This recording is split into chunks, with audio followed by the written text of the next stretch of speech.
Supply ng tubig, pagkain, kuryente at gas na kinakailangan sa araw-araw ng mga residente ng Gaza ang hinaharang ng Israel sa total blockade nito sa lugar. Tinatayang nasa 2.3 milyon na tao ang nakatira dito na isa sa pinaka-densely populated na lugar sa mundo. Nagsimula ang Israeli blockade sa Gaza noong June 2007 kung saan kontrolado nito ang airspace, territorial waters pati na rin ang 2 sa 3 border crossing points ng Hamas-run area. Ayon kay Israel Chief Military Spokesperson Daniel Hagari, kontrolado nito ang communities at nagkaroon ng mga isolated incidents kahapon. Subalit maaari pa rin aniyang mayroong mga terorista sa rehiyon.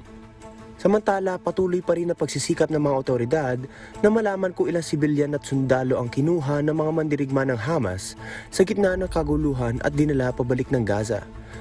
Nagpahayag na rin ng pakikiramay at suporta ang ilang bansa sa Israel, kabilang narito ang bansang Pilipinas, USA, Canada at marami pang iba. Charles Corpuz, UNTV News and Rescue.